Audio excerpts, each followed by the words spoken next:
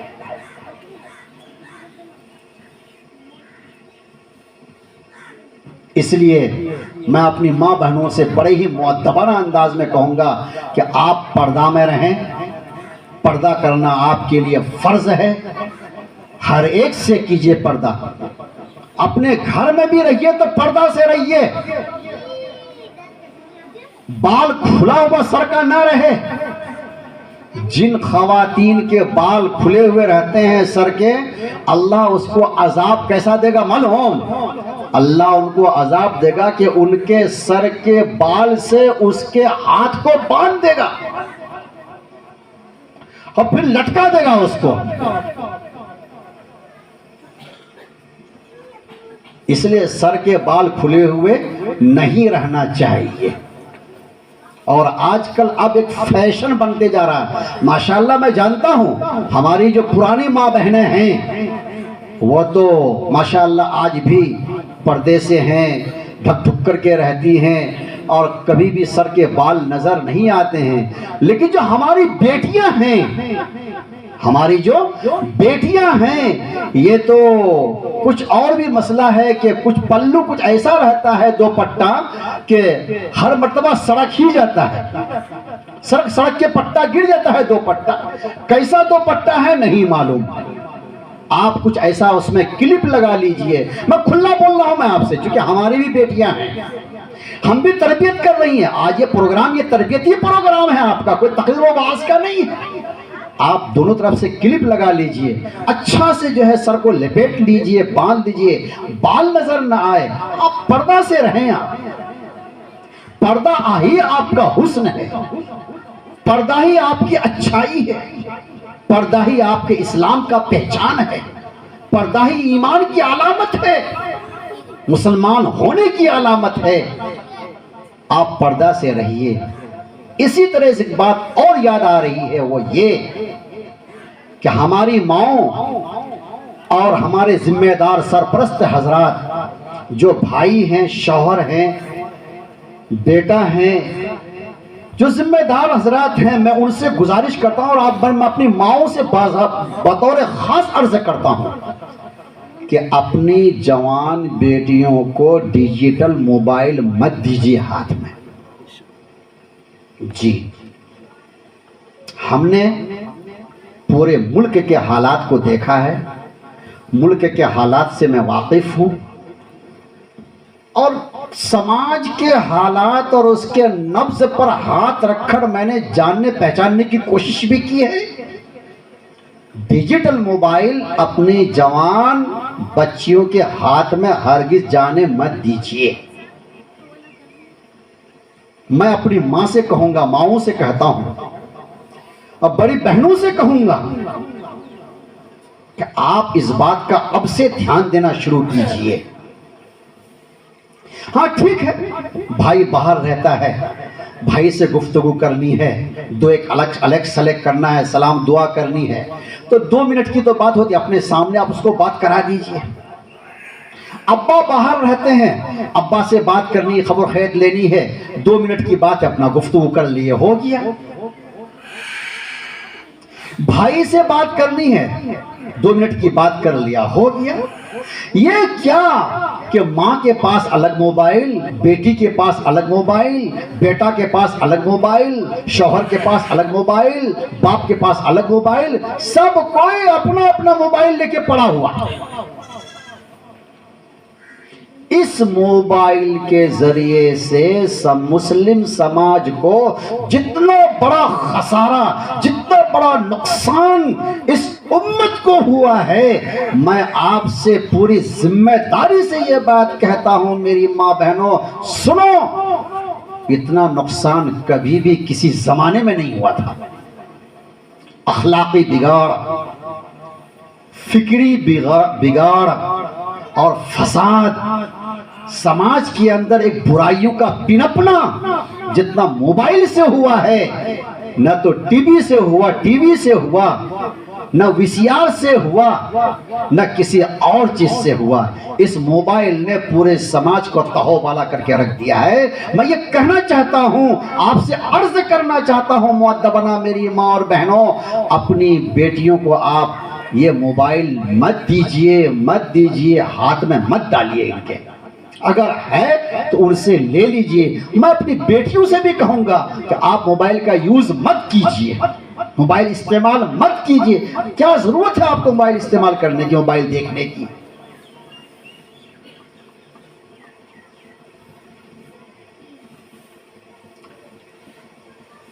بہرحال میں کہہ رہا تھا سود کے بارے میں۔ حضور اکرم صلی اللہ تعالی علیہ وسلم جب سفر معراج پر تھے تو سودی کاروبار کرنے والے، سودی لین دین کرنے والے کو دیکھا، اور ایک قول کو دیکھا، ایک جماعت کو دیکھا، ایک قوم کو دیکھا حضور نے اپنے سفر معراج میں کہ ان کے بڑے بڑے پیٹ ہیں، پیٹ اتنا بڑا ہے اور اس میں سانپ بھرے ہوئے ہیں، اور سانپ اور ایسا کہ باہر سے نظر آ رہا ہے، شیشے کی طرح سے باہر سانپ نظر آ رہا ہے۔ ایک روایت میں ہے کہ وہ لوگ جو نہر میں تیر رہے تھے اور پتھر کے نوالے اپنے منہ میں ٹھوس رہے تھے، پتھر کا لقمہ، پتھر کنکر کا لقمہ اپنے منہ پر ٹھوس رہے تھے۔ دو طرح کی روایتیں ہیں۔ حضور صلی اللہ علیہ وسلم نے پوچھا جبرائیل سے، اے جبرائیل، میں یہ سفر کر رہا تھا، فلاں جگہ سے گزرا، یہ کون لوگ ہیں جو اس عذاب میں مبتلا ہے کہ ان کے پیٹ اتنے بڑے بڑے ہیں کہ سانپ نظر آ رہا ہے، یا پھر یہ ہے کہ یہ لوگ پتھر کا لقمہ اپنے منہ میں ٹھوس رہے ہیں اور چبایا نہیں جا رہا ہے؟ یہ کون لوگ ہیں؟ کس عذاب میں مبتلا ہیں یہ لوگ؟ اس طرح کے عذاب میں جو مبتلا ہے وہ کون لوگ ہیں؟ حضور صلی اللہ علیہ وسلم کو حضرت جبریل نے جواب دیا، یا رسول اللہ، آپ کی امت کے یہ وہ لوگ ہیں جو سودی کاروبار کرتے تھے۔ کون تھے؟ سودی کاروبار کرنے والے۔ قرآن کریم نے کہا کہ جو لوگ سودی کاروبار کرنے سے باز نہیں آئیں گے، جو لوگ نہیں رکیں گے، فَأْذَنُوا بِحَرْبٍ مِّنَ اللَّهِ وَرَسُولِهِ، گویا کہ ان کے ساتھ اعلان جنگ ہے، اعلان جنگ۔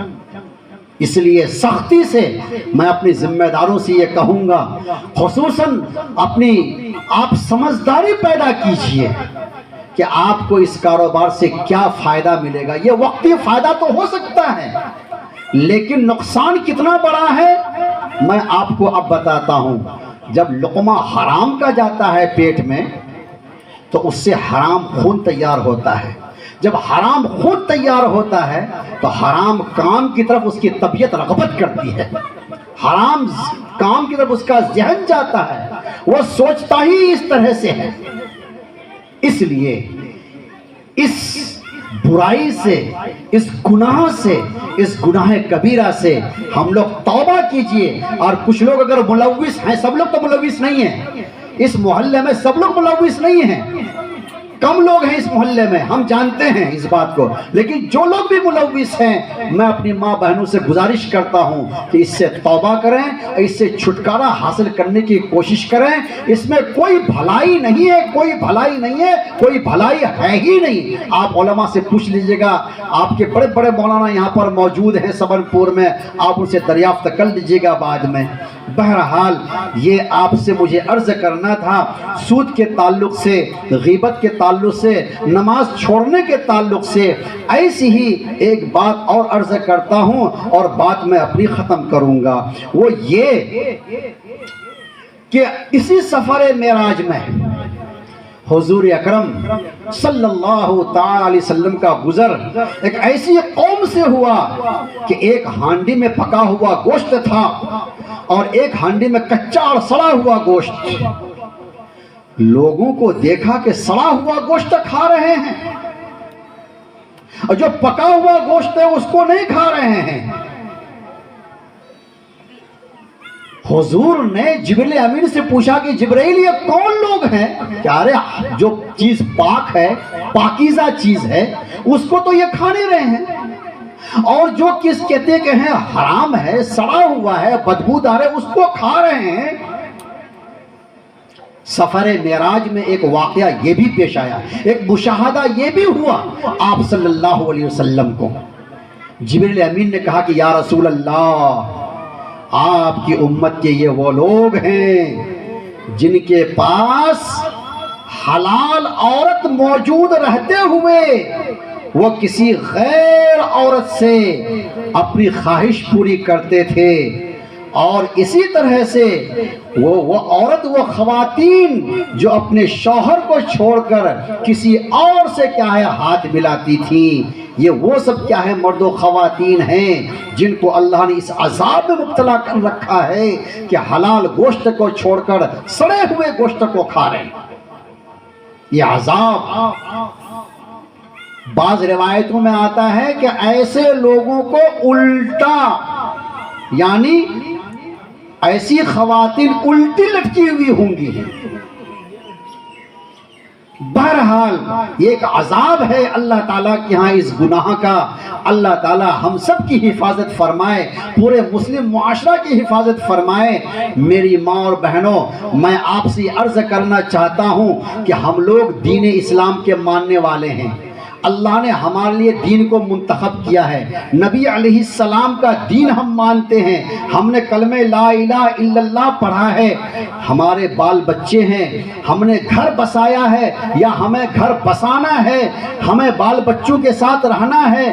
ہم نے پہلے کہا ہے کہ ہم کو ہر حال میں دین کے ساتھ، ایمان کے ساتھ اللہ کے ہاں واپس ہونا ہے۔ تو یاد رکھیے گا، آج کے ڈیٹ میں ہم کو محاسبہ کرنا ہوگا اپنے آپ کا، اپنا حساب و کتاب لگانا ہوگا کہ ہم کہاں تک دین پر قائم ہیں، ہم کہاں تک دین پر قائم نہیں ہیں۔ یہ مجلس جو رکھی گئی ہے ہمارے امام صاحب کی محنت سے، مولانا زہیر صاحب کی فکر سے، اور علماء جو دیگر ہیں، قاری صاحب ہمارے فکر بہت زیادہ کر رہے ہیں سمن پور کے تعلق سے کہ معاشرہ ہمارا کس طرح سے سدھرے گا، اسلامی معاشرہ کیسا ہوگا، صحت مند معاشرہ کیسے بنے گا، ہماری ماں بہنیں کیسے نیک بنیں گی۔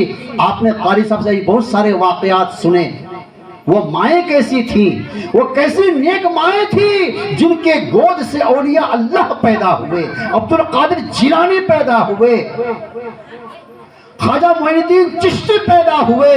آج ہماری ماں اور بہنوں کا گود، ہماری ماں اور بہنیں کیسی ہو گئی ہیں کہ آج جتنے بھی پیدا ہو رہے ہیں تو گنڈے پیدا ہو رہے ہیں، بدمعاش قسم کے لوگ پیدا ہو رہے ہیں۔ قصور، مجھے معاف کیجئے گا ماں اور بہنوں، قصور ہمارا اور آپ کا ہے، یعنی ہمارے کیا ہے، ان ذمہ داروں کا ہے، ماں باپ کا قصور ہے کہ آج اولاد ہماری نیک نہیں ہو رہی ہے۔ یہ ماں کا قصور ہے، باپ کا قصور ہے، کسی تیسرے کا قصور نہیں۔ اگر آپ چاہتی ہیں کہ معاشرہ اچھا بنے، صحت مند بنے، نیک اچھا معاشرہ ہو، ہماری اولاد نیک ہو، تو میں آپ سے عرض کرنا چاہتا ہوں کہ پہلے آپ کو نیک بننا ہوگا۔ آپ نیک بنیے، آپ کی اولاد نیک ہوگی۔ آپ نے واقعات سن لیے، ان واقعات کو دہرانے کی ہمیں ضرورت نہیں ہے۔ اس لیے میری اور ماں بہنوں، میں آپ سے گزارش کرتا ہوں اور میں امید کرتا ہوں کہ آج کی جو یہ گفتگو ہوئی ہے، اتنی دیر سے 2 گھنٹے سے 2.5 گھنٹے سے آپ لوگ تقریباً یہاں پر بیٹھی ہیں، اس لیے آپ جو ہے نیک بننے کی کوشش کیجئے، اور اس کے بعد پھر دیکھیے اللہ کی رحمتیں، اللہ کی برکتیں، اللہ کے انوارات و تجلیات آپ کے اوپر نازل ہوں گی۔ آپ تو ماشاءاللہ بہت نرم دل ہیں، آپ بہت نرم دل ہیں، آپ کوشش کیجئے، انشاءاللہ اللہ آپ کو نیک بنا دے گا۔ آپ کا ہر کام عبادت ہے، جھاڑو لگانا آپ کا عبادت ہے، گھر کی صفائی آپ کی عبادت ہے، اپنے بال بچوں کی خدمت کرنا عبادت ہے، شوہر کی خدمت کرنا عبادت تو ہے ہی، ہر حال میں شوہر کی خدمت کرنا تو عبادت ہے ہی، یہاں تو ضرورت ہے کہ شوہر کا ادب و احترام اتنا کیا جائے، اتنا کیا جائے۔ اس کا ادب و احترام کے بارے میں فرمایا گیا کہ اگر میں کسی کو سجدہ کرنے کا حکم دیتا اللہ کے علاوہ تو میں ہر خاتون کو یہ حکم دیتا کہ اپنے شوہر کو سجدہ کرو۔